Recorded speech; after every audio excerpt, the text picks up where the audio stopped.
Yo! This hunchbacked Mysterio knockoff crystal ball head is apparently a fragment of an infinite primordial mind, and after two of the other fragments split off to become the Radiant and Dire, this guy looked at their conflict and said, man, you know what? Fuck fighting. I'm gonna commit 99.9% of my power to throwing them into a moon prison, which then of course ended badly. But I have to question why a guy that craves unity and togetherness is constantly tearing my emotional sanity apart every bloody game, making me run back and forth to deal with some infinite shadow clone jutsu until I rip out my hair and lay down to accept death. Because there is nothing more fun than pushing out a lane, scraping together whatever pennies you can get in this economic crisis, whilst unbeknownst to you, a space goblin is TPing onto the next creep wave, activating Shadow Blade, and then jumping you from nowhere to shiv you violently in the ribs with their Bloodthorn and Mjolnir whilst you scream for help, but is all that escapes your beaten lips, and you're forced to look them directly in their soulless, empty eyes and question the decisions you made in your life that took you down the path that ended here. But enough about my troubles. Arc Warden is a very fun and skill-intensive hero, as their ult makes a duplicate of themselves that can use all of your main hero's spells and items. This is the main draw to Arc, however it also alienates a lot of players that don't enjoy micro. Their pick rate usually sits at a meager 2%, spiking around twice a year when Arteezy plays them at tournaments, before everyone realizes that they don't actually enjoy controlling more than one unit at a time, and settle back down into the comforting arms of Lifestealer. And of the average 2%, half of those will go on to become Reddit roleplayers who set their flares to Arc Warden and refer to themselves as the self in every thread, weirding out all those around them. I love Arc though. They're not the oppressive arsehole they once were, lounging about in their fountain being fed grapes and wine whilst their clone with 4 rapiers sieges your base over and over again. But they are still an arsehole, just for different reasons, so let's talk about their spells.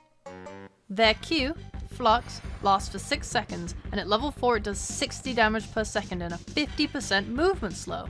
And it stacks if your clone casts it on the same target too. Insane, right? Well, that's what you would think. Now what if I told you that all of these effects do absolutely fuck all if you just stand next to the guy affected by it? This is groundbreaking shit. I guarantee that every single person here has had a game where Arc casts Flux on your poor frail body, and your teammate makes it his sole desire to book it in the opposite direction as fast as his tiny rat claws can carry him. In fact, I bet half of you have been that little weasel yourselves. Lads, please, if your teammate gets hit by Flux, hug them like their life depends on it, because it does. As soon as you hear that beautiful sound, that's the starting gun for the 3-legged race you're now participating in with your teammate. Or 9-legged race if your mate's broodmother? 2-legged race if it's Io? Either way, you're both making it out alive, and your brilliant, above-average intellect will leave Arc scratching their fishbowl head, wondering if this is really the legend bracket to have a player as smart as you in it. Next up is Arc's W, Magnetic Field, aka the Great High Ground Defender, aka the Venn Diagram spell, aka Double Titty. Truly, this game would not be balanced if a team that runs over Arc early is able to simply win the game off of the back of it. Oh no, that wouldn't be exciting, would it? In my games, when I trash Arc early, I like to repeatedly slam my face into the tier 3 tower knowing that I'm doing the equivalent of pissing on it, as a great big fuck off bubble absorbs all of my attacks.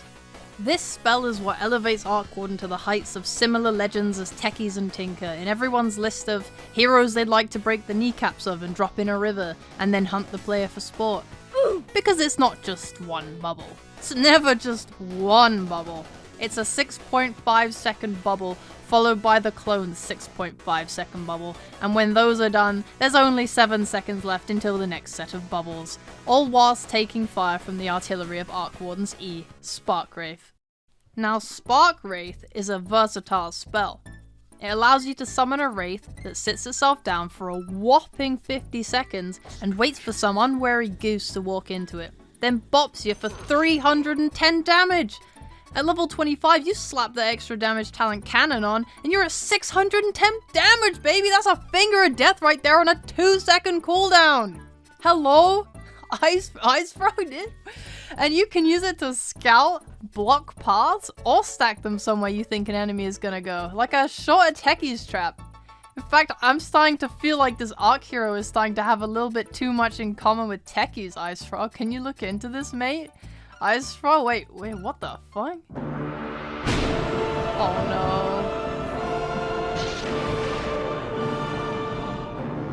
What have you done?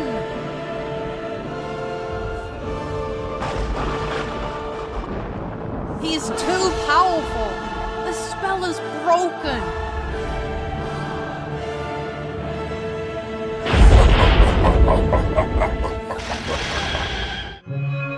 Just kidding. You can totally deal with this spell.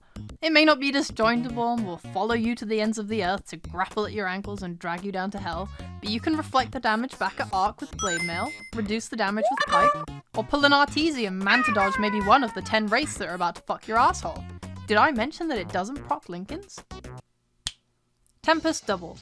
Like the evil Ryu to Ryu, the violent Ken to Ken, the metastasized Stage 4 leukemia to techies.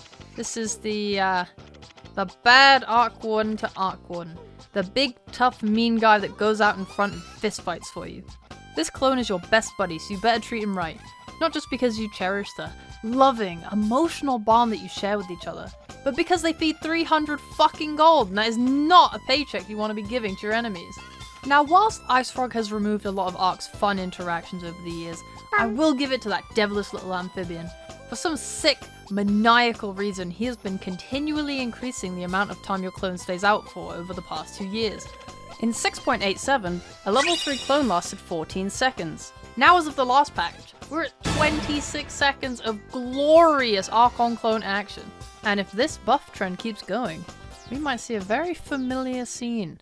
I found you, Faker. Faker? I think you're the fake hedgehog around here.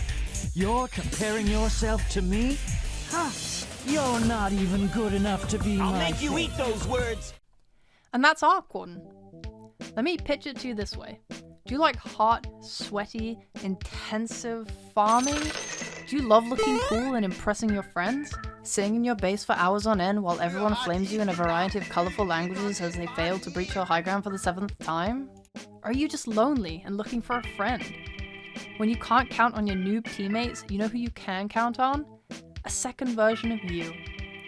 Arc's a difficult one to learn, but well worth it in the end, and if all these things sound up your alley, then I certainly recommend giving them a try. Thanks a lot for watching. This is going to be a continuing series of videos, so let me know in the comments what hero you want to see next. And of course, if you like this, I'd appreciate a sub to my YouTube channel, and I post more memes and shit on my Twitter, so if you want to follow me there too, that's awesome. Cheers!